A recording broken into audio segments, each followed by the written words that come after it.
अस्सलाम वालेकुम व्यूअर्स। अगर अचानक मेहमान आ जाएं तो दूध में आम डालें और सिर्फ 10 मिनट में मज़ेदार सी रेसिपी बना लें। आजकल आमों का सीज़न भी है और आपको पता भी, मैं आपके लिए न्यू और यूनिक रेसिपी लेकर आती हूँ। तो ये रेसिपी आप ज़रूर बनाइएगा।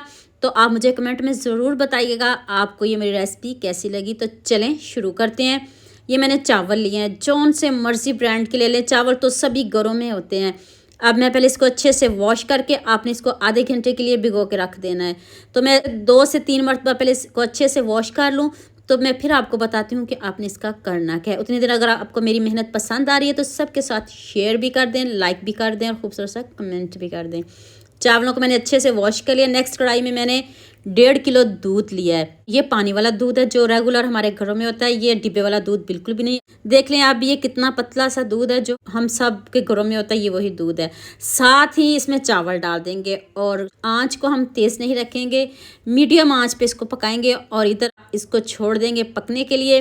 और साथ में हम बाकी की तैयारी कर लेते हैं। ये मैंने 3 आम लिए हैं, मैंने सिर्फ 3 ही डाले हैं।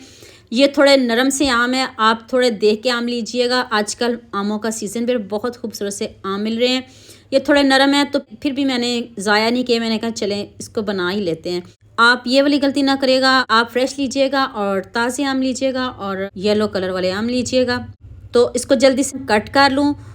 सारे आमों को मैंने देखे कट कर लिया है और ये इतने नरम है, इसको मैश कर लेते हैं। जल्दी से हम आमों को मैश कर लेते हैं। ना कोई पानी डालना है आपने, ना कोई इसमें दूध डालना है, बस इसको जल्दी से मैश कर लें। और देखिए हमारे चावल कितने अच्छे से पक चुके हैं। अभी मैं आपको दिखाती हूँ, इस तरह के हमारे चावल गले हुए होने चाहिए, सख्त बिल्कुल भी नहीं होने चाहिए। हल्की आंच पे पकाइएगा। अब आपने 1 चम्मच इसमें कस्टर्ड पाउडर ऐड करना है। ये बनाना है जौन सा मर्जी फ्लेवर ले लें, बस हमने इसको थोड़ा सा गाढ़ा करना है, ज़्यादा नहीं डालिएगा। अगर कस्टर्ड पाउडर नहीं है तो इसकी जगह आप कॉर्नफ्लोर भी डाल सकते हो। ऐसे इसका कलर भी आ जाएगा और ये दिखने में भी खूबसूरत लगेगा। येलो कलर है तो देखिए मैंने कितना कम कस्टर्ड पाउडर ऐड किया, बस हल्का सा कलर आएगा, ज़्यादा तेज़ कलर बिल्कुल भी नहीं आएगा। अगर कलर आपको ज़्यादा तेज़ चाहिए तो फिर आप 2 चम्मच डाल लीजिएगा। इसलिए मैं आपको बार बार बताती हूँ ताकि आपकी मेहनत, आपके पैसे ज़ाया ना हों। और ये देखें कितने अच्छे से गाढ़ा हो चुका है। बहुत गाढ़ा हम इसको बिल्कुल भी नहीं करेंगे। मीठा तो आपने हज़ारों तरह का खाया होगा, लेकिन आज इस मीठे में आपको बहुत तरह के फ्लेवर मिलेंगे और आपका दिल खुश हो जाएगा। 2 चम्मच मैंने चीनी के डाले हैं, ज़्यादा नहीं डाले।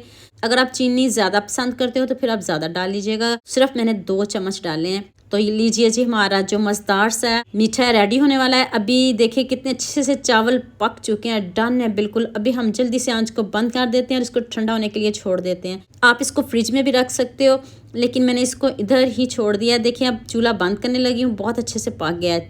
चूल्हा बंद कर दिया है, फिर भी आपने चम्मच चलाते जाना इसमें ताकि इसके ऊपर मलाई वगैरह ना आए। मलाई नहीं आनी चाहिए, इसके ऊपर एक लेयर आ जाती है, वो नहीं आनी चाहिए।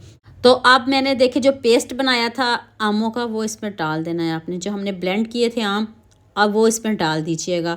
छान के डालिएगा क्योंकि इसमें बाल वगैरह होते हैं तो मुंह में आते हैं, तो फिर वो सारी आपकी मेहनत ज़ाया हो जाएगी। आपने छानना ज़रूर है, हर हाल में छान के आपने आमों को डालना है, ऐसे नहीं डालिएगा। तो आप इसको अच्छे से मिक्स करते हैं। देखिएगा कितना ज़बरदस्त इसका कलर आया है, देखते ही मुंह में पानी आएगा। आपने भी बहुत तरह का मीठा खाया होगा, लेकिन आमों का सीज़न है, आप इसको ज़रूर ट्राई करिएगा। जग में जो बाकी बचा है वो भी मैंने इसमें डाल दिया है। ज़ाया तो हम बिल्कुल भी नहीं करेंगे। तो इधर आप खूबसूरत सा कमेंट तो बनता है, जल्दी से खूबसूरत सा कमेंट भी कर दें, लाइक भी कर दें, शेयर भी कर दें। और मुझे ये भी बताइएगा आप मुझे किन किन शहरों से और किन किन मुल्कों से देखते हो। खुशी होती है जब आप अच्छे अच्छे कमेंट करते हो। तो अब एक बॉल लें जिसमें आपने इसको डेकोरेट करना हो, उसमें आप डाल लें। तो अब मैंने ये केक लिया है। ये केक बच्चों को तो बहुत पसंद है, बच्चे बहुत खुश होकर ये केक खाते हैं। और चेक करें, इसकी लुक का भी चेक करिएगा। एक ही मीठे में आपको कितने फ्लेवर मिल रहे हैं। इतने मज़े का ये मीठा बना है, यकीन मानिए आप बड़ी ईद पे जैसे मर्जी बनाएं, आपका दिल खुश हो जाएगा। आपके पैसे, आपकी मेहनत कभी भी ज़ाया नहीं होगी। अब सारा बॉल में डाल दिया है मैंने। चलें जी, अब आपने इसके ऊपर आम डाल देने हैं। आप इसके अंदर भी डाल सकते हो, लेकिन आम थोड़े इस तरह के नरम नरम है तो मैंने सिर्फ ऊपर से डेकोरेट किया। आप इसके अंदर भी आमों को डाल सकते हो।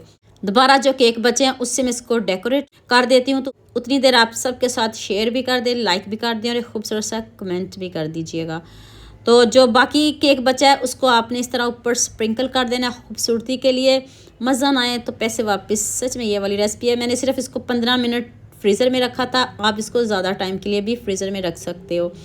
तो अभी मैं आपको दिखाती हूँ, मैंने ज़्यादा टाइम बिल्कुल भी फ्रीज़र में नहीं रखा और ये देखें कितना ज़बरदस्त लग रहा है, कितना यम्मी है।